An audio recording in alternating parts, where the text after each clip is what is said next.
Hello and welcome to Art Toronto. My name is Mia Nielsen. I'm the director of the fair. Today we continue our platform talks. This next event is Working Together Apart, Collaborative Practices in Vancouver. It is presented by Contemporary Art Gallery of Vancouver, and I'm thrilled to welcome an incredible stable of artists for this conversation. We have our moderator, Althea Thauberger. She's joined by Justine Chambers, Yasmine Haiboub, Sandra Semchuk, and Charlene Vickers. Enjoy.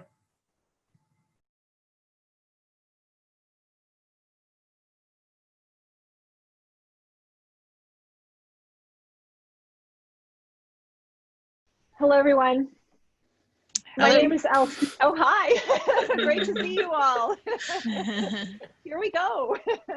I'm really excited to be in this space with you today. I'm really pleased and honored to have the opportunity to moderate this discussion with all of you who are artists who I very much admire. My name is, as you know, is Althea Thauberger. I'm an artist and a filmmaker and a teacher. By way of introduction, all of us participating in the discussion today are joining from unceded territories of the Musqueam, Squamish, and Tsleil-Waututh peoples, where all of us, through our varying positionalities, live and work as uninvited guests. We've all moved here. We've come from away at different times and from other territories and other cities. And thinking together about this condition is one of the things that we're planning to do today, along with aspects of our respective practices that involve collaboration and community participation. The city of Vancouver is often described and experienced as a somewhat inhospitable and difficult place to get by as an artist. It's true that it's also a city of deep and striking inequities. And yet I think it's a place that we all love and that we've all chosen to stay. To work in relation here and to do mobilization work in the city. It's tremendously challenging, rewarding, and with the recognition that we are so fortunate to live and work here with a profound debt to the ancestral stewards of the land and to the folks who have come before us who have done foundational community building work in cultural spheres that we have now become part of. And I wanted to acknowledge some of the names in this respect that have been important to me and that I think about in relation to the discussion that we'll be having. Cornelia Weingarten, Lai Wan, Dana Claxton, Kay Higgins, and many others.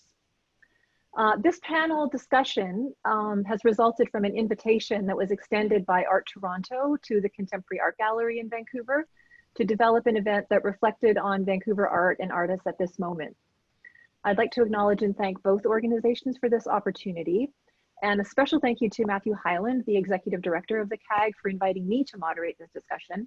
I really appreciate the support and care that he has extended in the planning of this.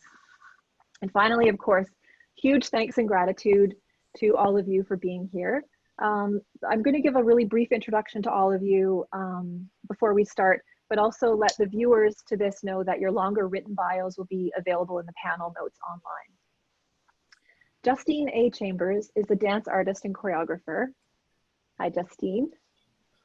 Yasmine Haiboub is an artist, facilitator, and curator. Hi, Yasmine. Charlene Vickers is an artist who works in painting, sculpture, and performance. Hello. And Sandra Semchuk is a photographer, writer, and storyteller. Great to be with all of you.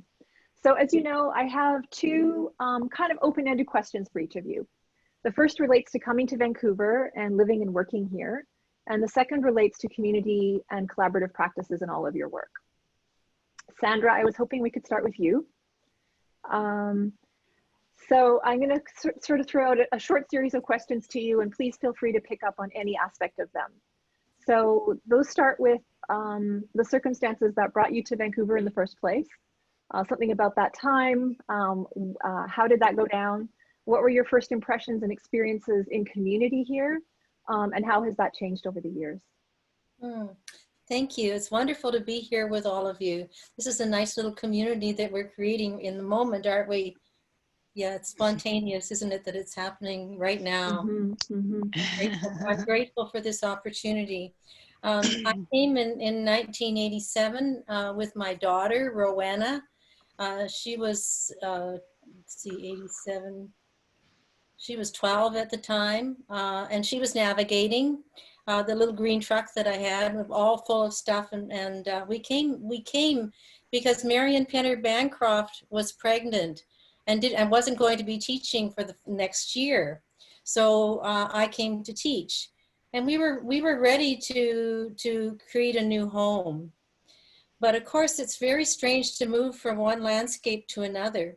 And in this case, moving from Saskatchewan, where the plants are very bossy, and they had totally claimed both of us. So coming here was one of kind of realizing that things were quite different. The water came and went, which was most peculiar and very, very hard for us to get used to. The other thing was there were these big pointy things made out of rock. Which was, we had to move out to Richmond because they were so big and we couldn't get used to them. But and that, I think, was the kind of primary community that we both had, was where we were located. In particular, in Richmond, where there were a lot of blueberry farms, where the Fraser River was. So we were being very much influenced by this new landscape. In time, the land here became so strong that even though we would go back to Saskatchewan every year, there was a moment when I could feel, and Rowena could feel, the cedar trees before we saw them as we were driving from Saskatchewan to Vancouver. And I was talking with the late Leonard George from the Tsleil-Waututh Nation, and he said, well, now you have two homes.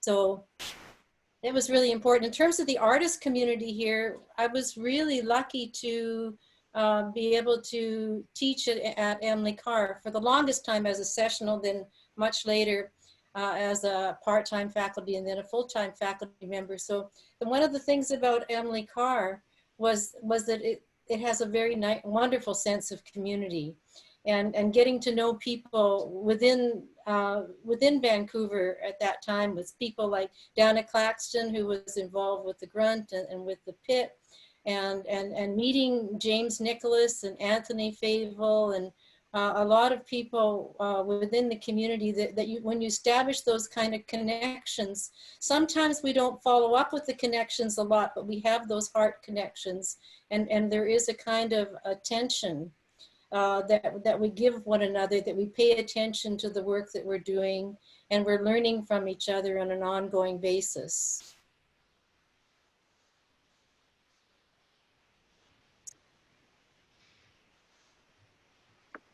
Thank you, Sandra. Charlene, I have the same questions for you. How did you come to Vancouver? And what aspects of this place have been most influential to you? And how have you sort of found and created community here? Well, I came sort of for a similar reason. Sandra, I came to Vancouver in 1990 to go to Emily Carr.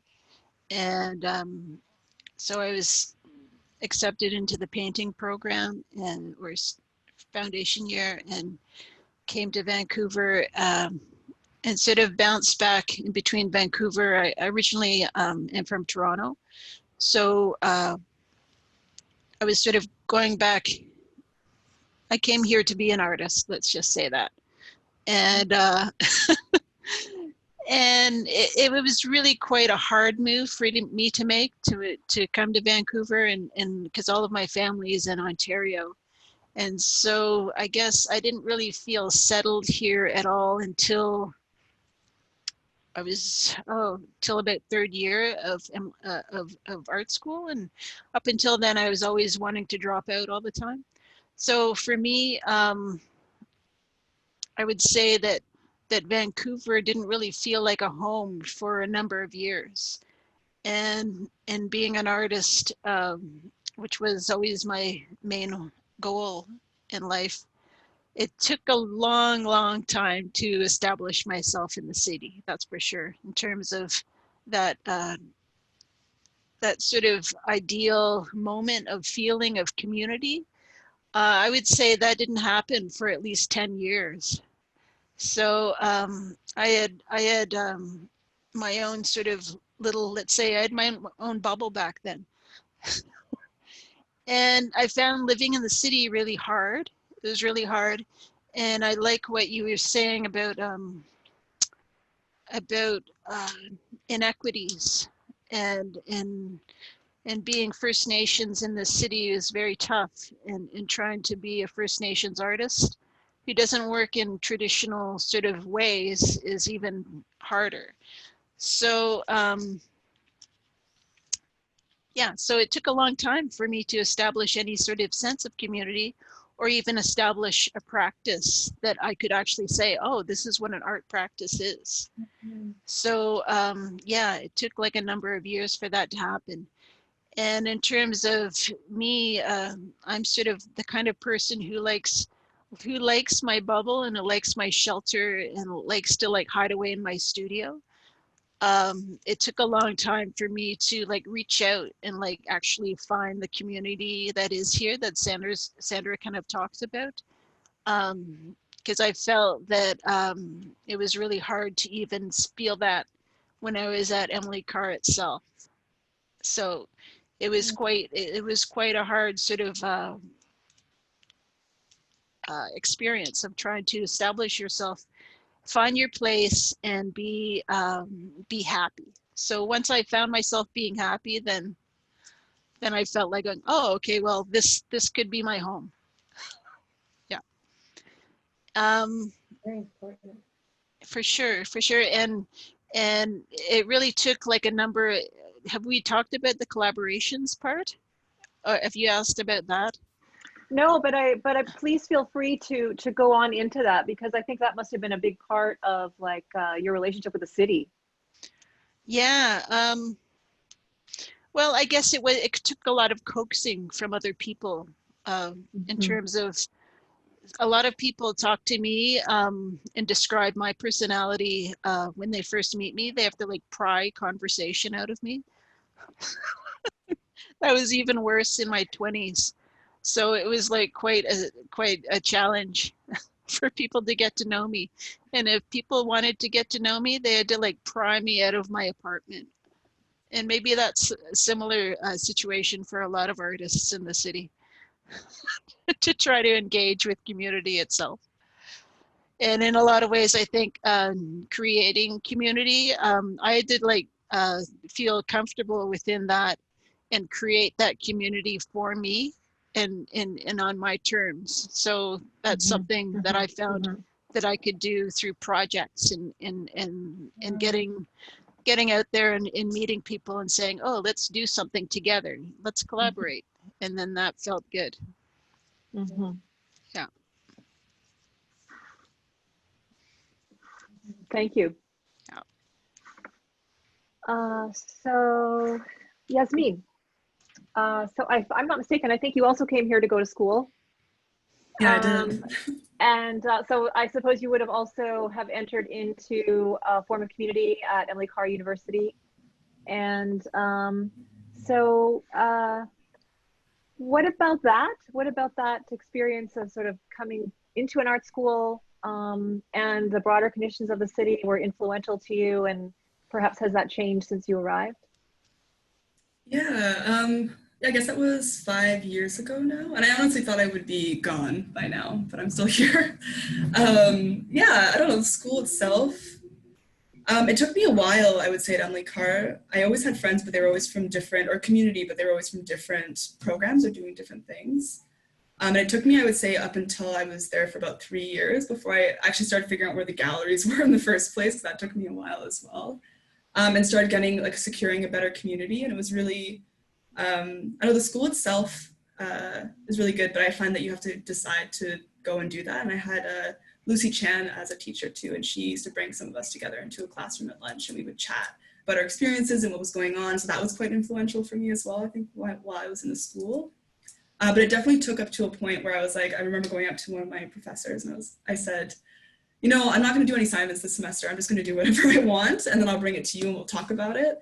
And then that was the first time someone had said yes to something I wanted to do, and I started realizing that I could start initiating my own thing and kind of building that for myself, or finding people who had similar values as I did and the same type of motivation.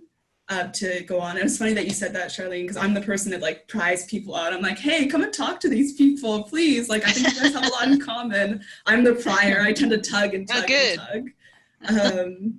Yeah, so it took me a while, and I thought I would be gone, but just through meeting a lot of really exciting people and people that came from different places and watching the beauty of collaboration and skill sharing happen around me and just constantly being able to learn from other people, I think is what got me to stay for sure. And of course, like I founded a gallery with some friends a couple years ago as well, and that definitely we were like, oh, we're just going to do this for 1 year and see what happens. And then it's still happening to this day. Yeah, and we started like gathering more people, and people seemed to be really interested, and yeah, those things definitely kept me going. But also it's just exciting to see all these people come together, and people are definitely what motivates me to be in a place for sure. Community. Yeah. You got to have both. You got to have the priors and the priees. Yeah, exactly. I've been one or the other at different times as well.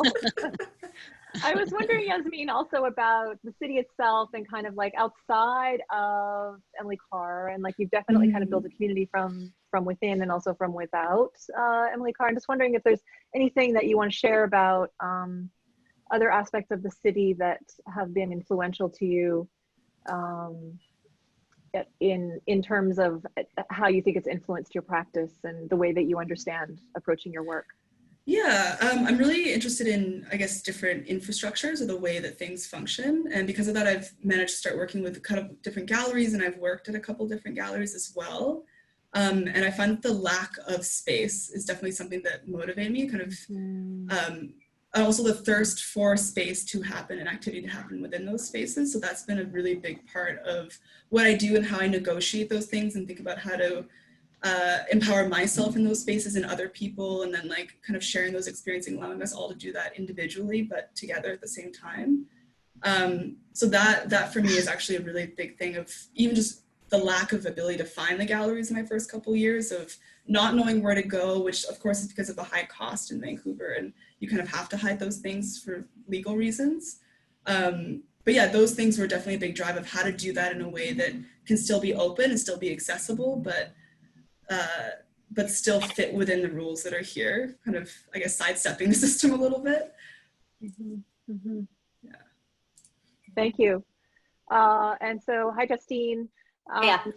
Hey, I realized in preparing this that I don't know a lot about your arrival in Vancouver. I know that you had, I think, come from Ottawa to Vancouver. No? Okay, so there you go. I don't know, but I was listening to just a few days ago to this interview you did with Amjo Hall and Laura Young. Right.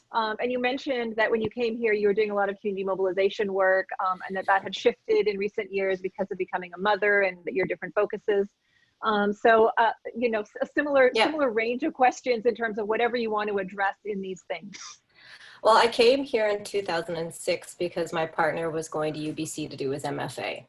And I had quit everything when I arrived here. So I was a waitress. And I was quite sure I wasn't going to dance anymore, and quite sure I wasn't going to make art anymore because I was fairly heartbroken by it all. So and as you know, it can be quite, or for me, it was quite difficult. Yasmine, I'm like you, I'm the prior, I'm the lube and the glue. Like, I'm super into those roles. And it was just very hard to make friends. Like, I couldn't believe how hard it was even to make a friend, make a community. And but the cohort that Josh was in doing his MFA was kind of an extraordinary group of people. And it was actually Christina Podesva who said, I think you're an artist. And I was like, nah, I don't do that anymore. Blah, blah, blah. And then she said, do you want to come? Because she had Color School, which was her school within a school, which was her MFA project, her thesis project. So she invited me to come and make something in Color School with her. And I kind of like fake resisted, and then I just did it. So we made something together called Color Lines, because we're both biracial art women and it's significant in our existence. And so I believe she made the sound and I made some liney dance. So that was sort of the beginning of me coming back into the art world. And actually it was that whole cohort I felt like became my first set of friends here, but I still kind of felt like Josh's girlfriend. I mean, I am, and I was. It's weird to call him my boyfriend. We've been together forever and have a kid, but anyway, my partner. And eventually I kind of made my way into the dance community, which was like a harder nut to crack for sure. But at the same time, there was something about the dance community that it was kind of young. It didn't have these sort of monolith institutions, because when I met Josh, I was living in Toronto and had been there for most of my, I moved there when I was 17 and I left when I was 28. So my sort of like adult rearing happened there, and my dance career was really there.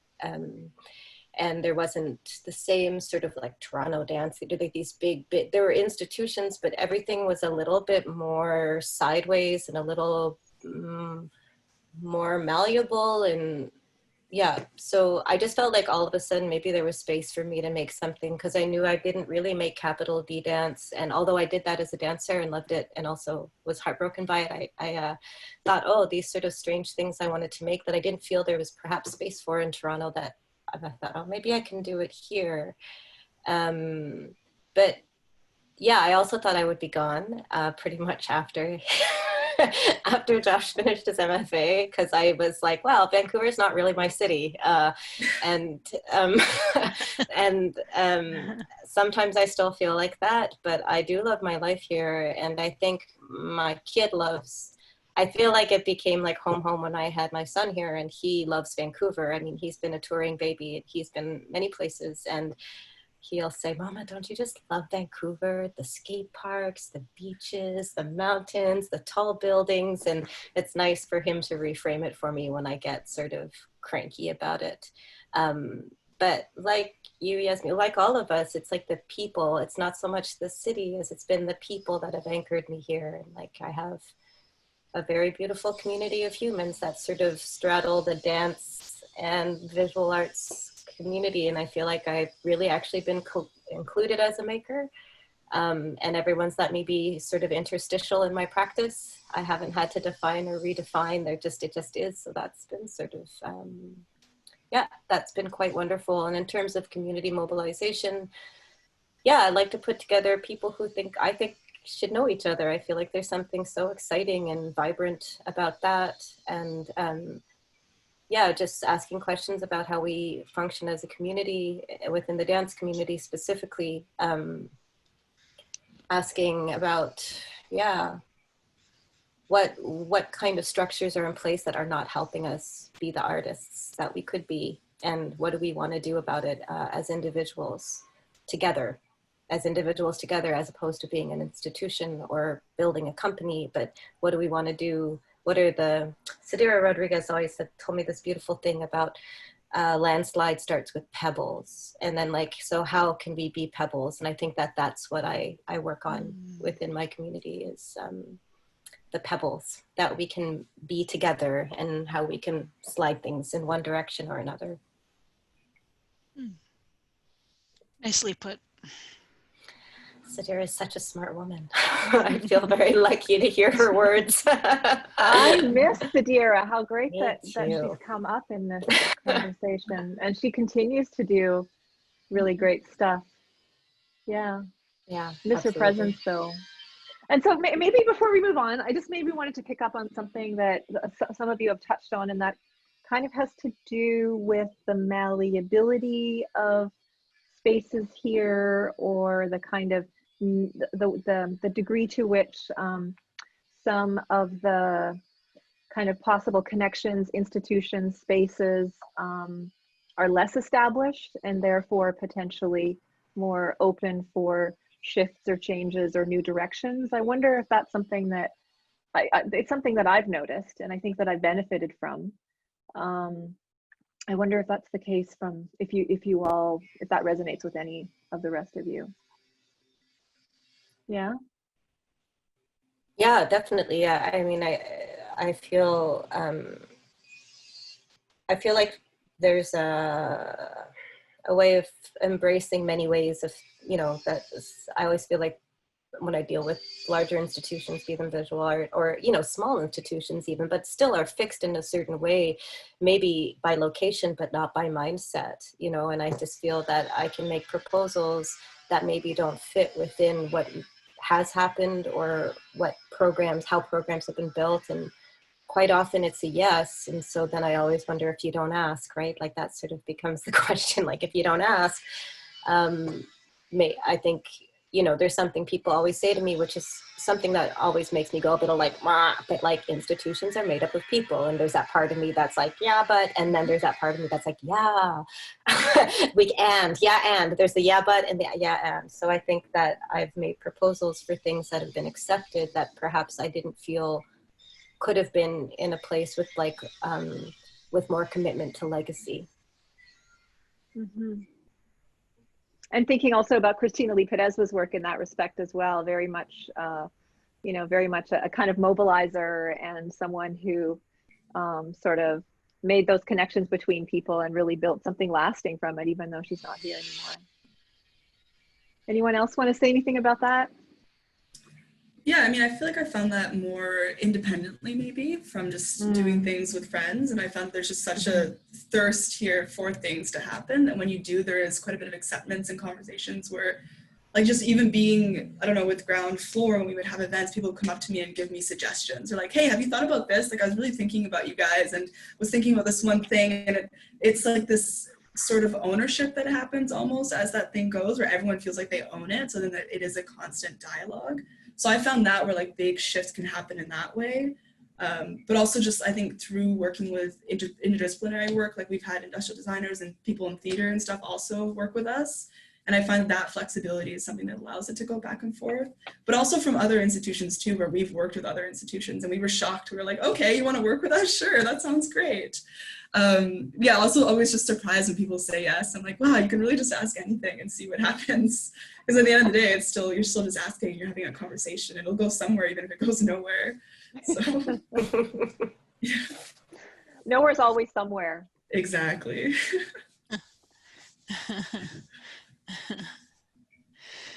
Yeah. Like my friend Neil, he had to like pry me out of my apartment one day. He said, I live in Vancouver now, Charlene, and we're going to go out for coffee. And I'm like going, oh, that means me like leaving my neighborhood. Anyways, so he got me out of the house. Sorry, I got a cough. And we started having these informal meetings together over on Main Street. And then he had this idea that what we could do was start an art collective. And he said to me one day, he's like going, well, Charlene, I think what we're doing right now, it could be called something, and it can be called Cool Indians on Main Street. And I'm like going, oh, I'm like going, it has a name.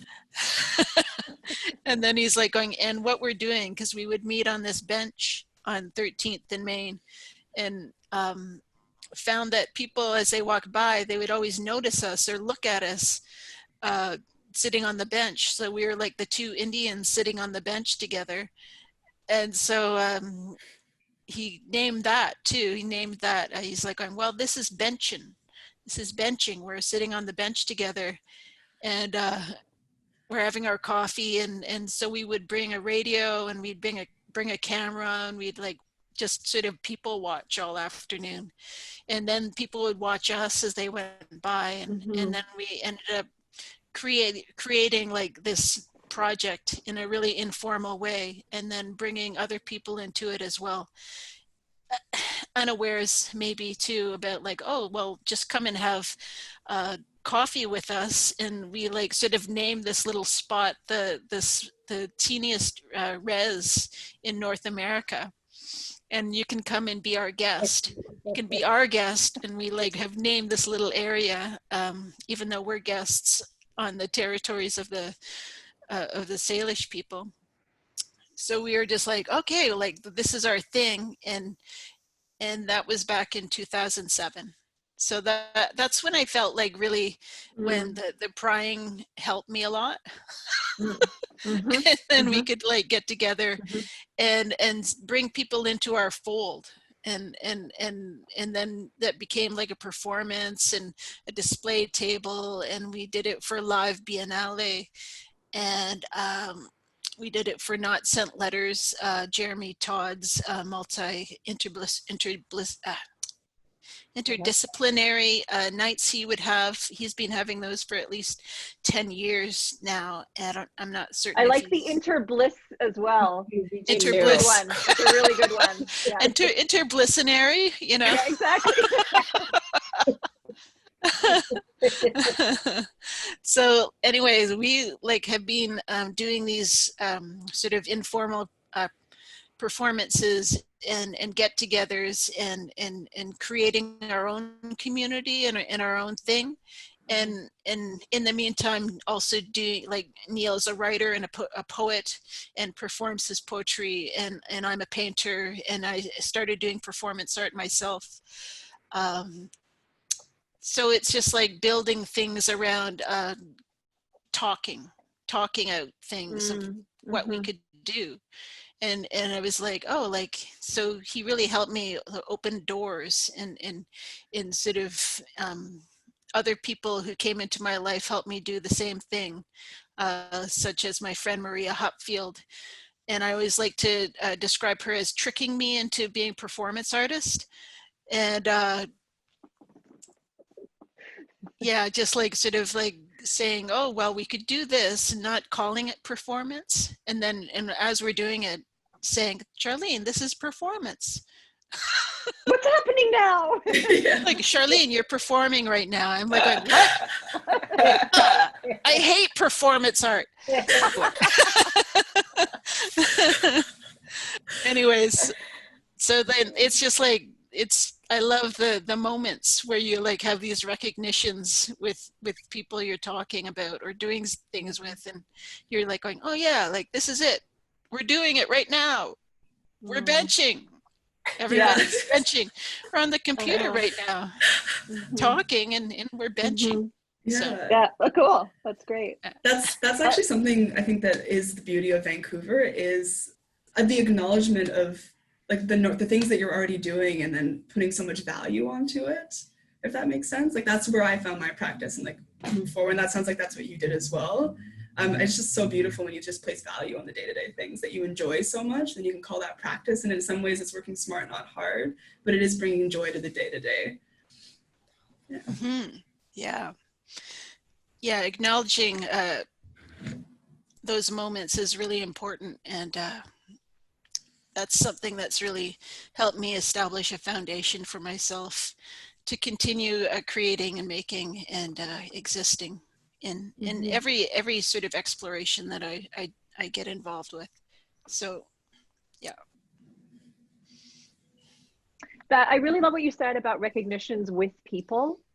I feel it's really important and kind of something to carry forward into our continuing conversation about collaboration, and the spaces that that come forth through collaboration, perhaps also through these recognitions. And it's kind of like, you know, moving into that territory of our conversation, I wanted to ask you all to speak a little bit about that side of your practice, a little bit more about that side of your practice, those dimensions of your practice, about particular projects. And I guess I wanted to share that one of the reasons that I was really excited about the four of you coming together for this conversation, in addition to my, you know, admiration for all of your respective work, is that all of your work challenges kind of particular tidy notions about narratives of place and space that are perhaps ones that are easy to attach to places, like, you know, the Vancouver scene is like this or like that. But also all of your work challenges art practices that are also kind of tidy and perhaps commodifiable, and certainly don't foreground individual producers as such. You all produce and support community in your work, and so I wanted to explore that a little bit more in this next part of the conversation. To ask you to speak a little bit more about some perhaps specific projects in your practices, and maybe I can come back to you, Sandra, and to speak about this part of your work, which is really foundational. And in the conversation that we had before this discussion a couple of days ago, we talked about art practices as ones that give us a way of living, of collaborations being an inquiry that that folks can start together in a way that the boundaries between our lives and practice that as such become quite blurred and overlapping. Maybe I could ask you to speak a little bit more about that. The work of yours that I know you've spoken about, your work as even your earliest work as collaborations with family members, with your grandmother, your father, your daughter. Of course, the very influential work that you and James Nicholas had made together. I guess as an invitation for you to approach whatever you'd like to say about this work in terms of how these forms of recognition, to follow up on what Charlene said, get enacted, and how those boundaries between our lives and our practices become, I don't even want to say blurred. They just, you know, there's a real sort of a space of shared living and working.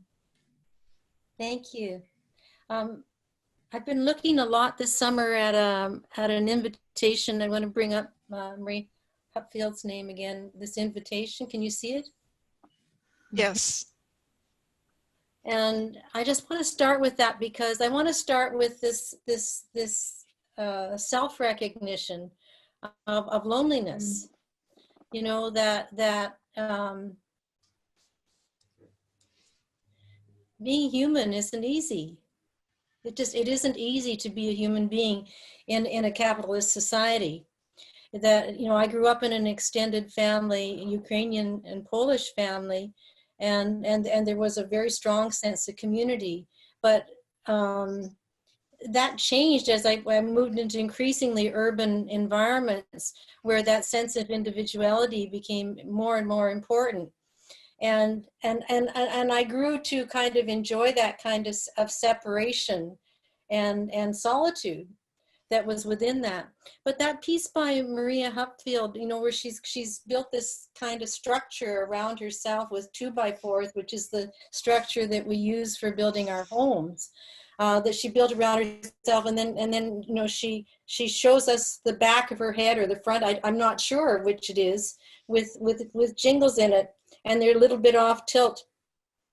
And I couldn't help but think about how when Marie came to teach at Emily Carr, that it was really lonely to have left her family and everybody. And as like what Charlene was saying, it's very difficult to move from a community of people or a family that's close to you to a situation where you don't have that kind of supportive family, or you don't have that same kind of community like I had as a member of the Photographers Gallery, which we had helped to form. So collaboration became really important, and first of all, we called them cooperative self-portraits. So moving out of, you know, self-portraiture where you're being witness to yourself, to engaging someone else in that practice, and working with them as cooperative, because the notion of the cooperation was very important in Saskatchewan. It's how we survive peoples. So that shifted and became increasingly collaborative, particularly with my daughter, Rowena, as she would begin to do these spontaneous performances in the natural world, braiding green slime and that kind of thing, really quite phenomenal things that she would do because she had this attentiveness to the natural world, and they would be articulations of kind of inner contents authentically, and it could be quite extraordinary what she would do. Like one time we had gone to Lake Huron, and the big waves were coming in, and she ran towards the water, took off her socks and shoes, rolled up her pants, and rushed to the water and raised her arms in the air and said, "Heel!" Of course, the waves knocked her over.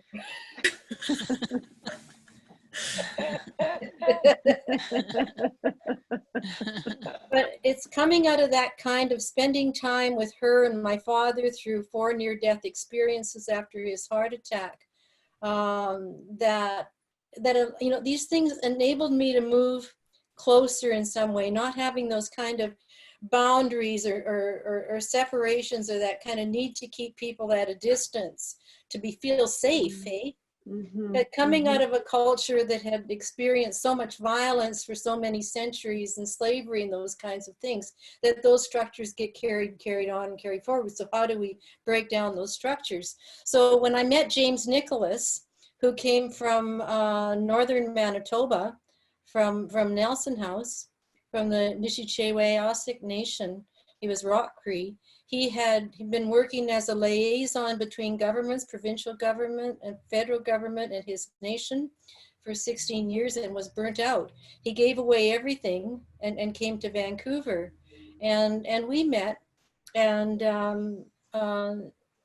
we began a kind of open inquiry, a kind of learning from one another across nations, and it was hard.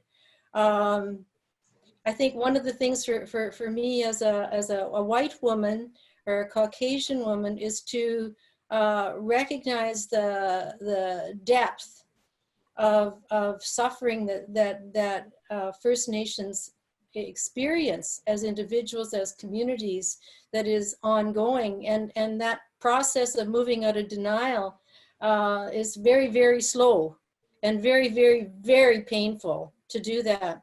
So James and I would be engaged on a daily basis, because our marriage in itself was a kind of articulation of some of those structures. Yeah. You know, we kept on running into them one way or another.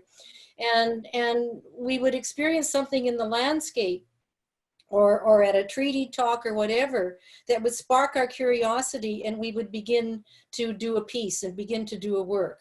So for example, on Kitts Beach, we did a piece called Taking Off Skins, where you know, he takes off the businessman's suit and the bear claw necklace that he made from skinning a bear around Prince Rupert, and goes into the water and cleanses 4 times, and I photograph gesturally, you know, that notion of that response, the physical bodily response to the situation. And he wrote an amazing poem about going to residential school, very, very powerful poem, and did a work. But this process of dialogue and recognition, recognizing that it's the basis for identity as it moves, because identity is not fixed. That somehow, when we see each other, there's this spark, but it's not that big, you know. Nobody can see it, right? Or maybe you know what I mean? It is. Right? And we had that, you know. We had that. Sometimes it was really gentle and little, and sometimes it was so painful, you know, like we went the whole range. And the thing about doing the collaborating, and I know that each one of you knows this in your own way, is that we were getting to know each other, and getting to know each other profoundly, and creating community in each other, and of course with other friends, and in dialogue as well. Thanks for the question. Thank you for that, Sandra. And so, okay, so you brought up Marie Hupfield's work, and so I thought then I could go to ask Charlene about the work that the two of you have done together. It seems to me that you were saying that you were tricked into it, and that it happened this way.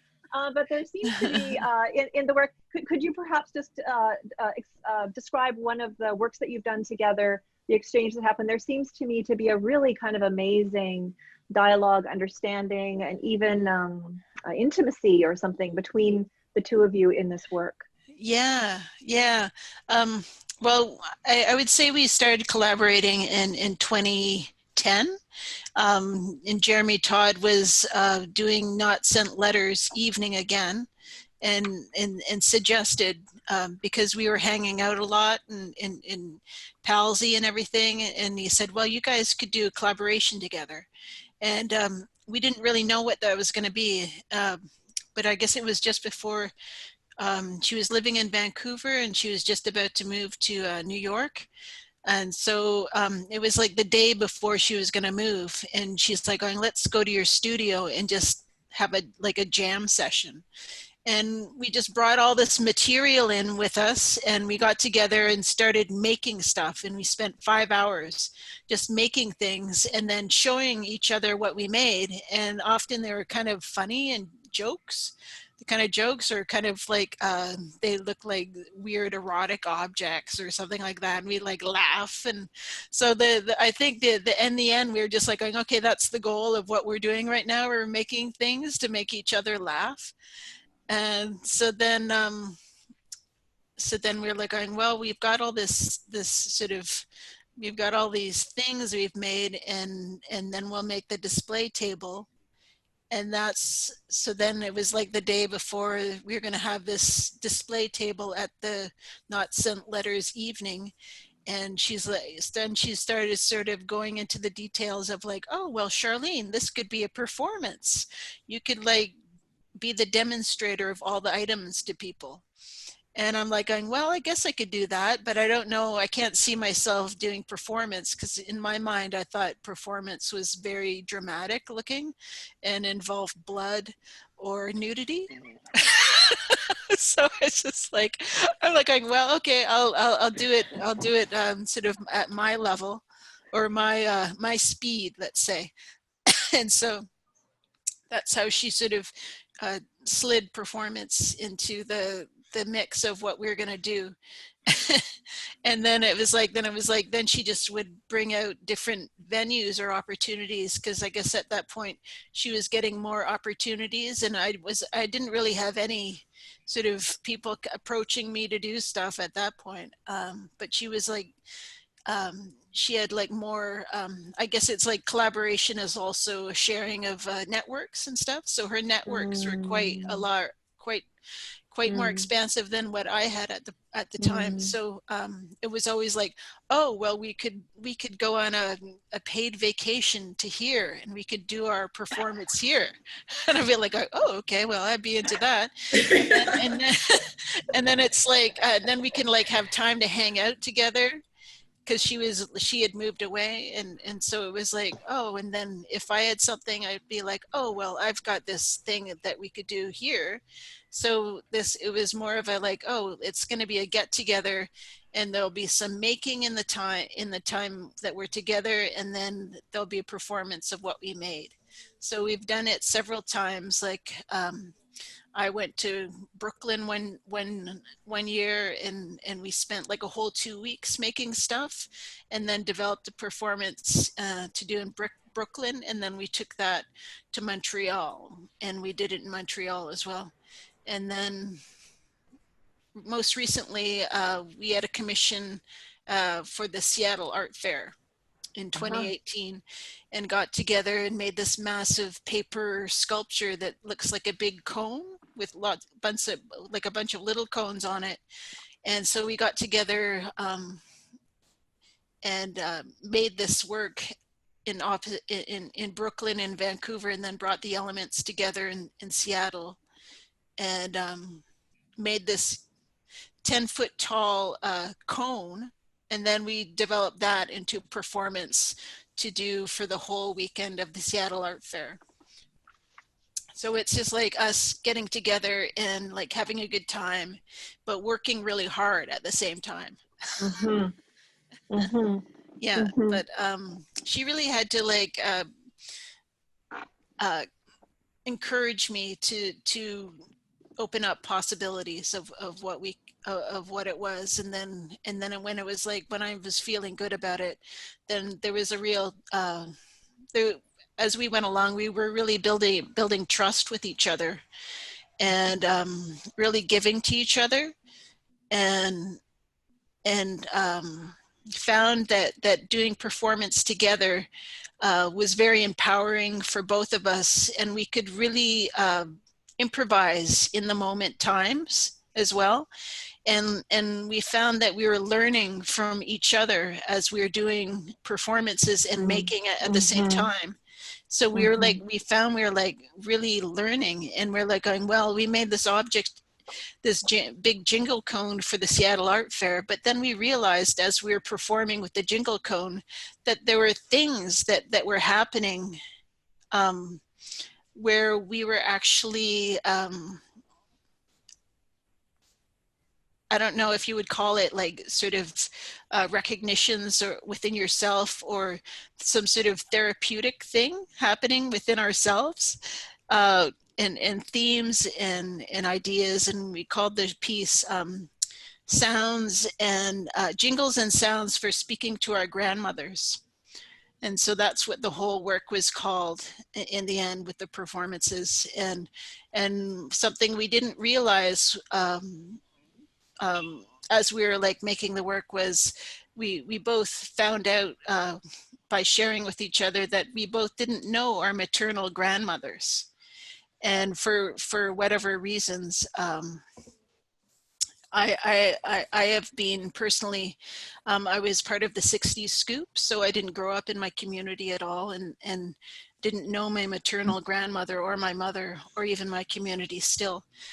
And yeah, and I guess Maria's grandmother had already passed away by the time she was a young person.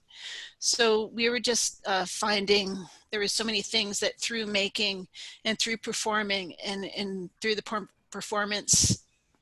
performances themselves, that we were like, oh, well, we were discussing.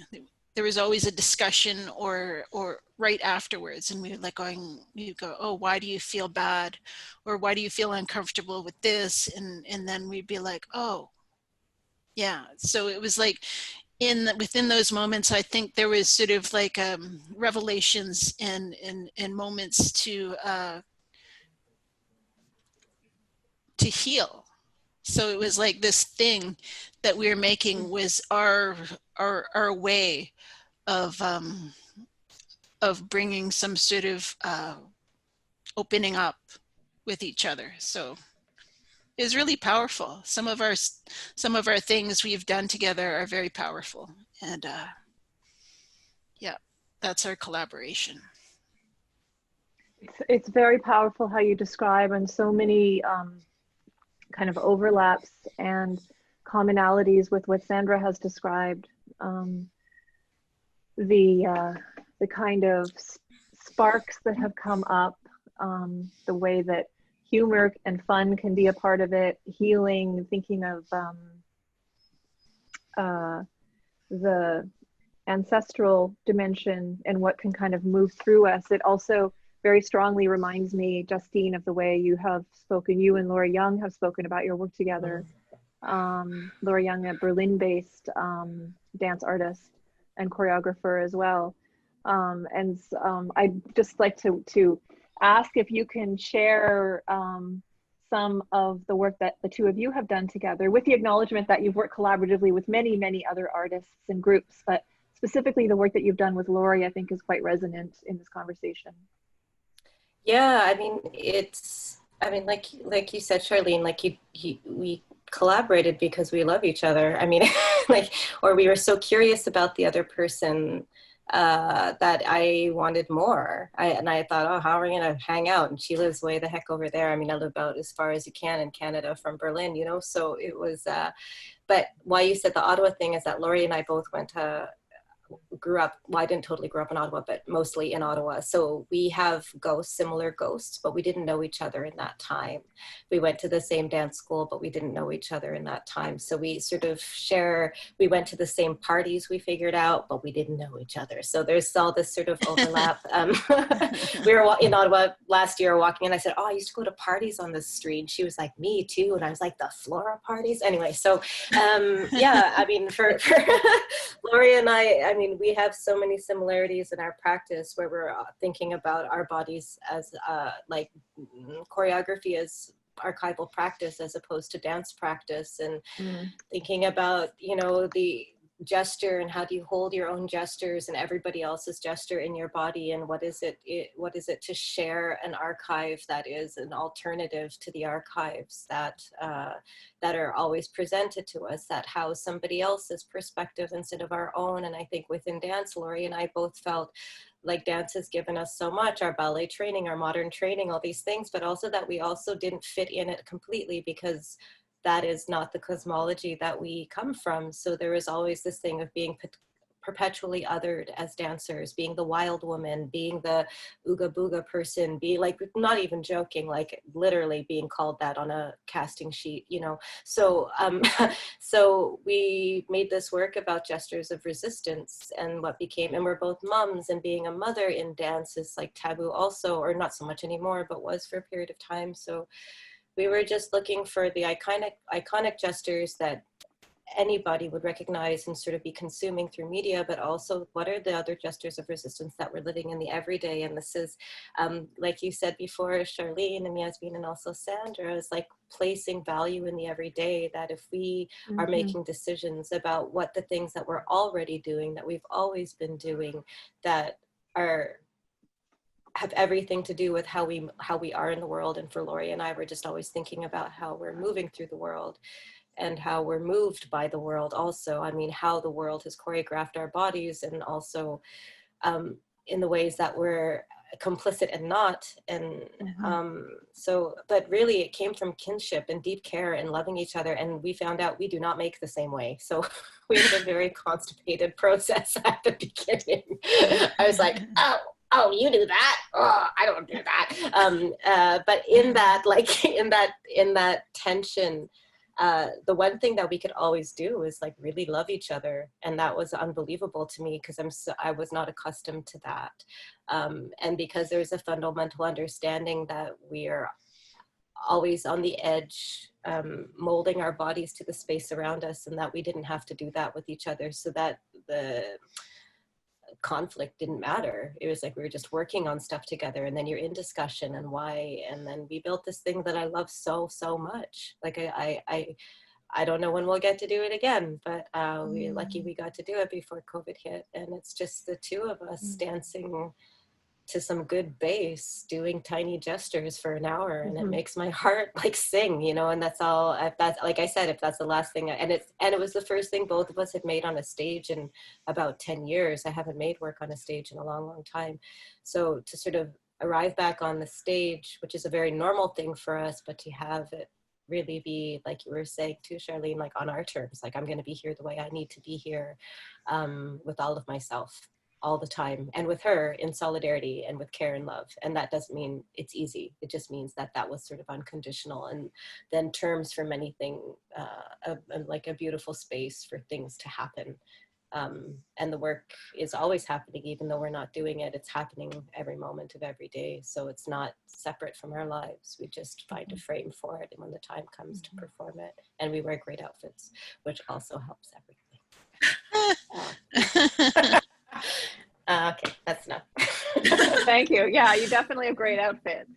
We'll have to look that up. And look, I think in the notes for the conversation we can include the link. There's that one from Dance Forum in Berlin when you were able to perform it, which is a pretty great one.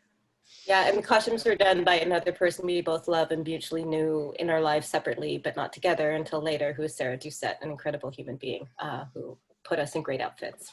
I just have to acknowledge all the loves of my life in art, yeah. Thank you so much, Justine. And so, Yasmine, I guess you're going to close us out. Yes. And so maybe kind of coming back to where we started a little bit, because a lot of the collaborative work that you've done really is kind of part of the fabric of the city in a way. You know, you've kind of really together with collaborators and peers and community members have placed yourself in the city, sometimes in public spheres. We in our pre discussion talk, you were mentioning about that as a strategy for these times, you know, COVID times, about working in the public sphere as a way that you have come to as being an accessible space and an important space to work in. So can I ask you to share about perhaps what you're working on now, and how the previous work that you've done has kind of led to that, and how it is really embedded in the city itself. Yeah, I mean, what you said, Justine, honestly really resonates with me. It was like working with people that allow you to complicate yourself and like unapologetically complicating yourself. But what I'm working on right now is we haven't really named it yet, but it's called a window art project. And I would say we're still in the phase where we're reaching out to artists and talking to people, but we're really just getting to know each other. It's me and Stephanie Wu, who's someone I met while I was at school.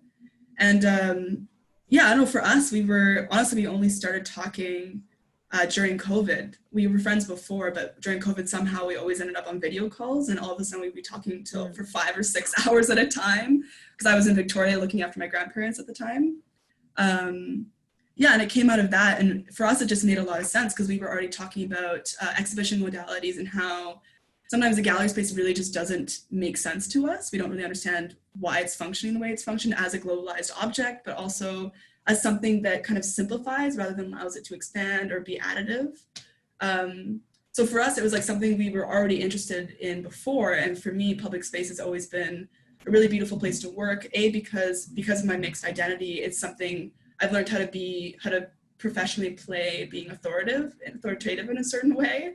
And like I'm knowing where my allowances are, which is a way of me kind of pushing and just seeing where I can reach and just like experimenting to keep myself safe as I continue on. That just made sense to us, where it was like a lot of my work has been developed out of being in public spaces and just like talking to people and realizing that people are excited. So one of the first things I organized was a party in a laundromat on Commercial Drive, which is because I used to go do my laundry there, and started talking to the owner, whose name was Fred, and like went across the street to talk to the hairdresser, who isn't there unfortunately anymore, and talking to them and like having honest conversations with them, where to the point where one time I ended up reading my favorite book to my hairdresser as he was doing my hair. It just seemed a little bit silly, but it was like, no, it was absolutely beautiful. And whenever I see them now, we still have a wonderful connection. So it was really just acknowledging that there is that thirst in those spaces, but also like allowing for art to exist on multiple platforms. And knowing that multiple audiences will look at it and thinking about that in those multiple lights, and how an art piece can exist as multiple while still being singular. What we're working on right now is I think we have about 35 artists, and we're going door to door soon to going to talk to residents and introduce them to our projects. I'm going to ask them if we could use their windows for a month further in the fall to install artists' work in there. And then we're going to facilitate like a studio visit between the homeowners or the residents and the artists, and allow for some of those dialogues to take place. And then have a map that people can download. But it really is, in some ways it's very simple, but we're really enjoying that simplicity in it almost. And we're doing that under Ground Floor Art Center programming as well, which is a gallery I co-founded with India Elliott and Jack Kinney a few years ago.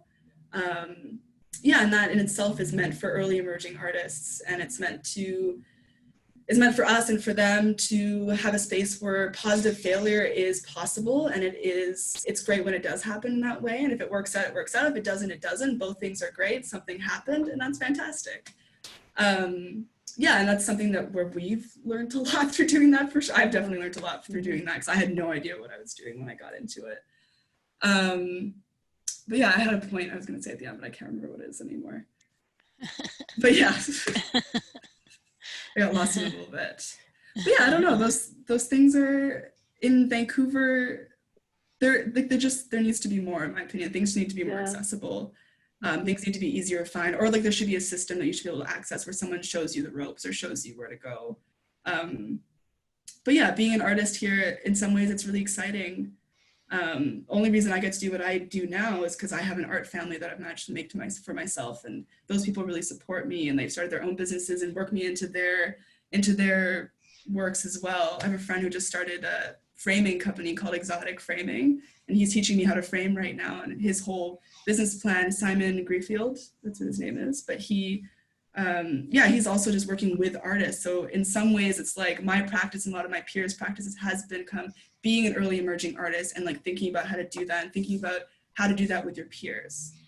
And also just thinking about gatekeeping and how to move up together and make those shifts and keep those collaborations up.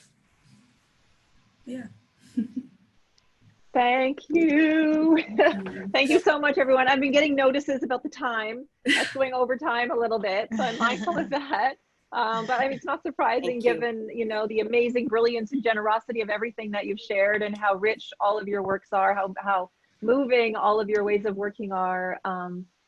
I guess maybe if we could just, if there's anything that you want to say in closing, or if there's anything that you want to share with each other, please feel free to do so. But what I would just like to say is a huge thank you to all of you for being here, for sharing what you have, and for kind of presenting ways of working otherwise, and you know, and to address a little bit about what Sandra said in the when you spoke of Maria's work, and you showed us the card, you know, the kind of profound alienation that can be something that can be very difficult to find ways out of. And I think that all of your work really speaks to